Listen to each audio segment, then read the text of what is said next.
Bruh. My name is Jeff. What's going on YouTube? It is your boy Thomas, and today I am back with another sneaker double, two kill, two for the price of one. I have one more sneaker on the way. Triple kill. Video review. I'm pointing, I'm excited, and we're gonna talk about the Yeezy 450s and 700 V3s. And if people really like these shoes, or if they're just kidding themselves, if you enjoy content like this, please hit the like button. It's free for you and helps me out a lot.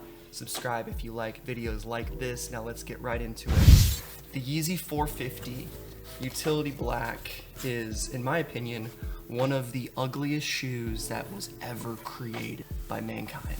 Down here is a shoe that's not as bad. The Yeezy 700 Israels? I still don't know how to say it, but we're gonna pull that up after the 450s. I do like the box. It's very small and it feels like you're just getting a nice pair of sandals. You know, Yeezy hasn't changed their boxes at all since the original pairs were coming out back in back in 2016, I believe. So the cardboard, it's a nice consistency. So I appreciate that, Adidas. Well done. Now,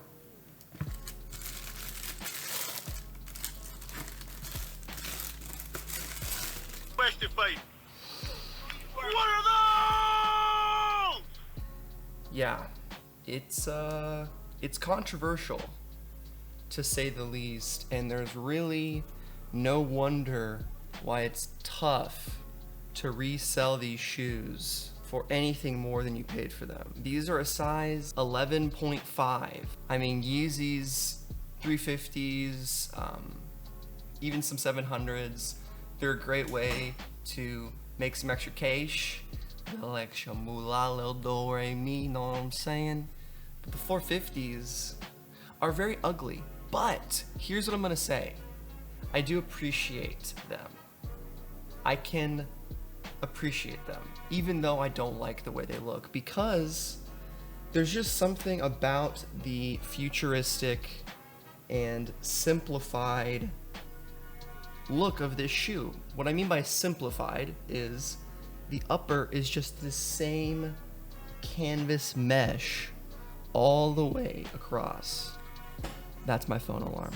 If I didn't tell you guys how crazy I was already, 5:15 is when I'm recording this video. Just when I like to do it, just when I make time for it. Anyway, I appreciate the simplicity and the boldness of the design. You could really tell this shoe was sketched out. You know, it looks like a kid drawing flames for the first time. And it just doesn't look that appealing once you get it in hand. Now, I haven't put these on and I don't plan to. Maybe they look a little bit better, you know, once they're on feet, but Yeezy 450, I think they're a really terrible shoe, and it's not surprising why they're difficult to sell. But what do you guys think of the Yeezy 450? Let me know in the comments down below, and I'll respond to everybody. So this is my pair of the Yeezy 700 Wave Runner, the very first one that came out. You can see they're pretty beat. Still don't have the lighting dialed in, and the 3M is not helping. But you can see this shoe, I think is iconic. It has fantastic color combinations, light green or dark green with orange accents, 3M, light yellow, kind of off yellow acid green, I guess. And just a really cool outsole. I love this shoe. I love beating the hell out of it. It's fantastic. Now, here is the version 3. And, you know, like I've said before, I took a step back from shoes for about 2 years. I didn't even know they made a version 2, to be honest. I can Google it, but I couldn't think of a single V2. But here we go, the Yeezy 700 V3. Made by Adidas. By the way, these are my Yeezy Day cops, if that's not clear. The 450s were the confirmed raffle that happened and got fulfilled on Yeezy Day. Excuse me.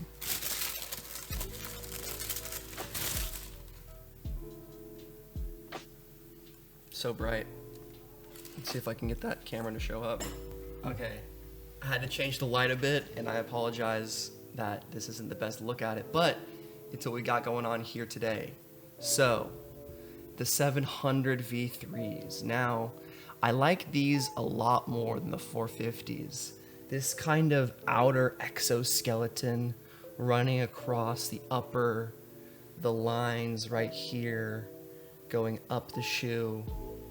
This little panel right here above the midsole. But let's compare to the original 700s.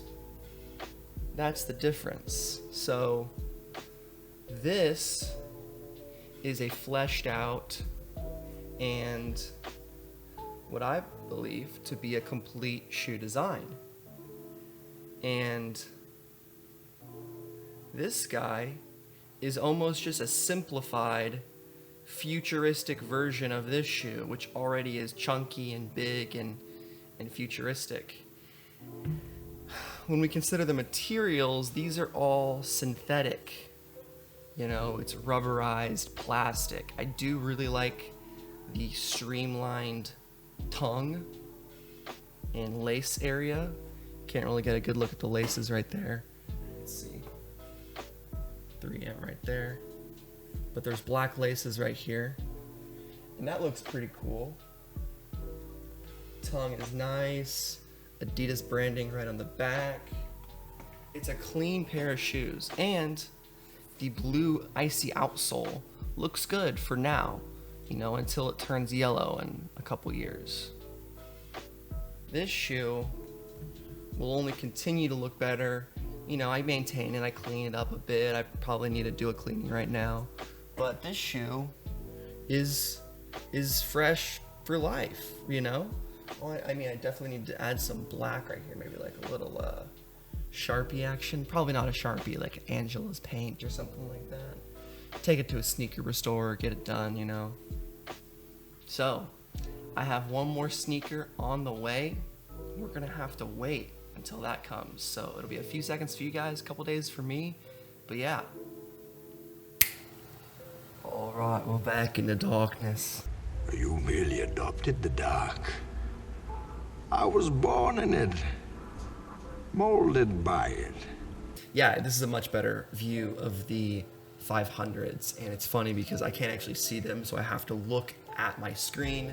So yeah, I think this shoe does a really good job of like blending kind of the futuristic approach of the 700s, and it kind of blends it with that more Adidas basketball style, because it does have that like Adipreme in there. Is that what it's called? I believe that's some kind of technology. Yes. Not Supreme. Adipreme. This reminds me of that one pair. Is it Rezigs? Not the Rezigs, that's Reeboks. God, man, I forget what the Adidas are called, but there's that famous basketball shoe, the Adi Zero, I think. Yeah, these are the Super Moons.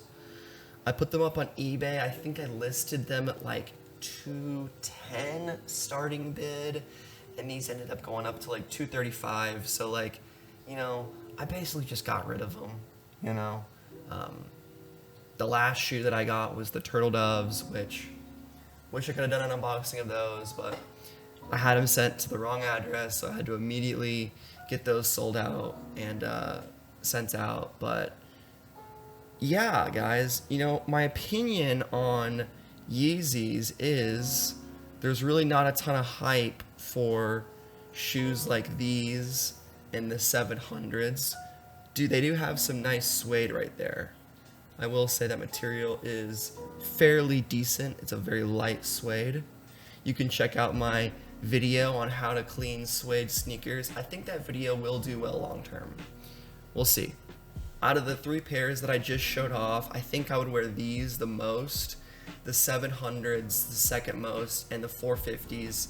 Would wear those once or twice, man, but I really couldn't justify rocking those frequently, and I still have them here. So if you need Yeezy 450s, let me know. I will get them to you for what I paid for them, or even a little bit less. So that's just kind of where I'm at with those. Just kind of need to get rid of them, move on to the next one. You know, it was one of those things where you enter the confirmed raffle, you just sometimes have to go for it. And if you win a brick, you win a brick. That's okay though. But when it comes to Yeezys, like, these really don't look like them to me. Like, this is not what I think of when I think of a Yeezy, because it's still that name, even though it's been diluted by so many pairs of sneakers, which is not a bad thing. It still commands a sense of sneaker authority. It really does, at least to me. I don't know about you guys, but these are pretty casual, pretty clean. I like the 3M. I love just spinning them around. Maybe I could hold them still for a bit, get a thumbnail pic.